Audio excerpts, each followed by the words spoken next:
We're going to be tracking that all morning long here on Live Now from Fox. But first, I do want to get out to comments overnight that came from Hawaii's Governor Josh Green, really providing some of the very latest information, as well as really a heartfelt moment there as he stood with the First Lady of Hawaii, providing just that kind of overnight update as folks continue to reel in the wake of the deaths that have happened there. More than 111 people have died, and we are learning that the recovery efforts, as they continue, the death toll could continue to rise dramatically. Let's listen in there to Hawaii Governor Josh Green, as well as the Hawaii First Lady, in that overnight address. Aloha. Good evening, and thank you for joining us as we address the devastating crisis on Maui. 10 days ago, fires fanned by hurricane-force winds swept through the town of Lahaina and other areas of Maui, inflicting terrible damage on our communities there. Our hearts go out to the victims of the disaster and their families as we come together to support the people of Maui. More than 200 years ago, King Kamehameha I unified our islands and made Lahaina the capital of the Hawaiian Kingdom.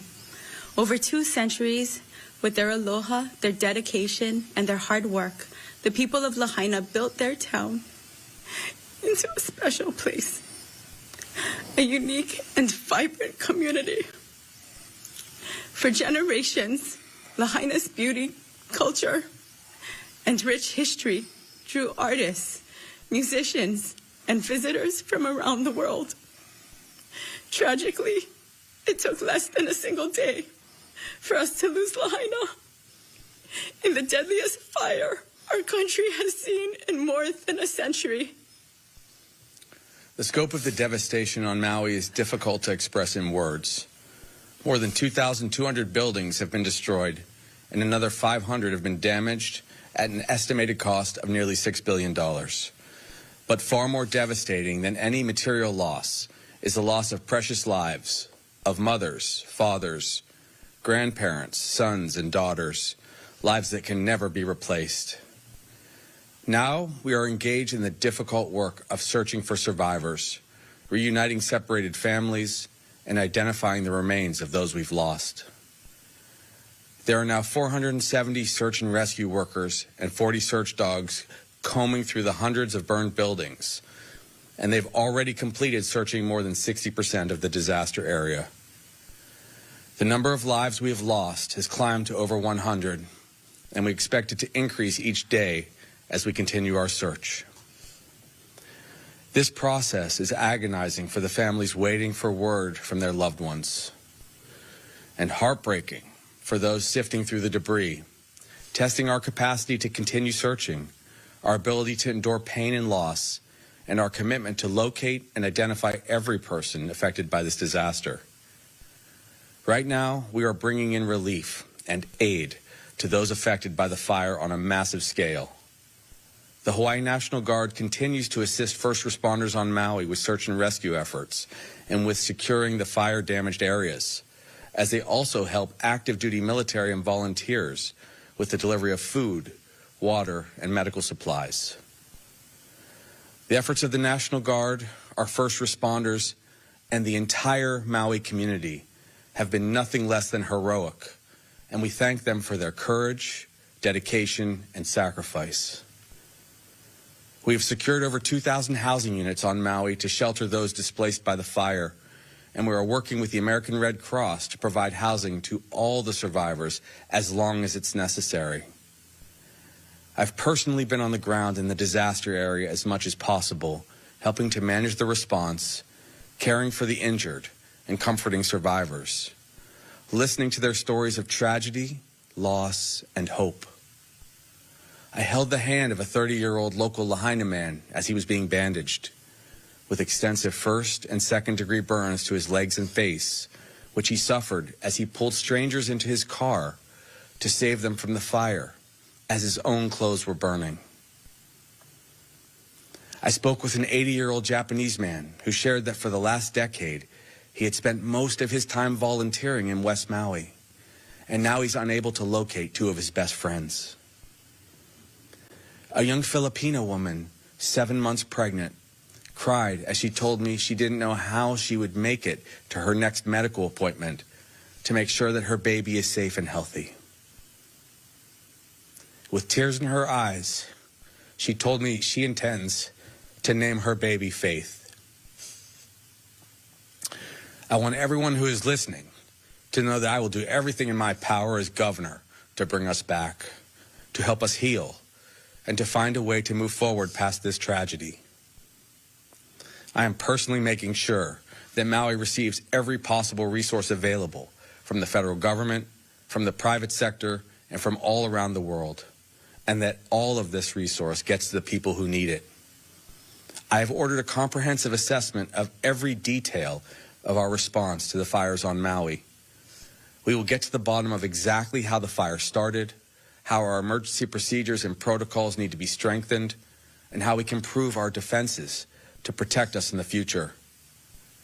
We have already received massive assistance from FEMA and other federal agencies, and we are especially grateful to President Biden for his support and partnership. From the first hours of the disaster, he offered every resource to aid our response, immediately ordering the U.S. Coast Guard and the Navy 3rd Fleet to support our rescue and relief efforts and issue a presidential disaster declaration within hours of our request. I've invited the President and the First Lady to visit Maui next week when it can be done safely and in a way that will support our recovery efforts. We are deeply grateful for the outpouring of support and aloha the people of Maui have received from every part of our state, from across the nation, and from around the world, along with innumerable offers of assistance to aid the survivors and to help rebuild Lahaina. Friends, this loss we have suffered is unspeakable and devastating. We will continue to mourn as we care for the survivors and begin to move forward together. With federal aid, we will begin a massive recovery effort to clean up and begin to rebuild the affected areas of Maui. We will rebuild Lahaina.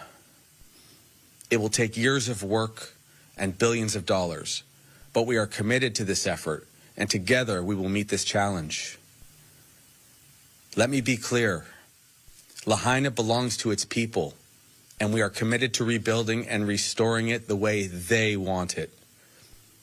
The land in Lahaina is reserved for its people as they return and rebuild. And I have instructed the Attorney General to impose enhanced criminal penalties on anyone who tries to take advantage of victims by acquiring property in the affected areas.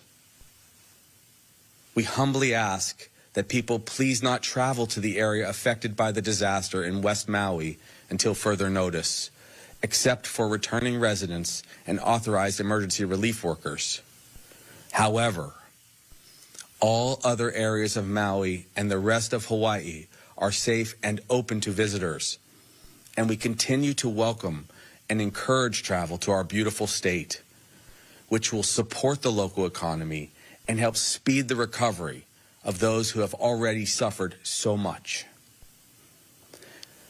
To support the victims of the Maui fire, please give to the American Red Cross or to Hawaii Community Foundation. These are organizations which will ensure that your donations get to those in need. Hawaii, Lahaina will rise again.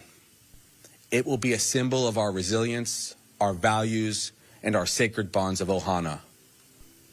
When it is rebuilt, it will be a living memorial to the loved ones we have lost, the Native Hawaiian culture that founded it centuries ago, and the values that will enable us to endure this tragedy and flourish again, like the great banyan tree that survived the fire and still stands among the ruins today.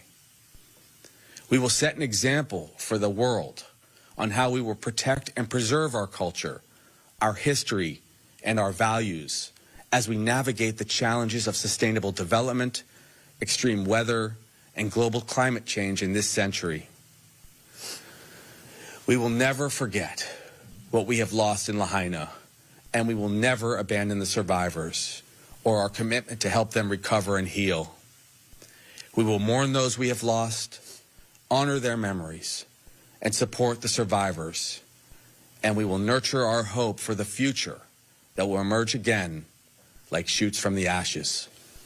Aloha and good night.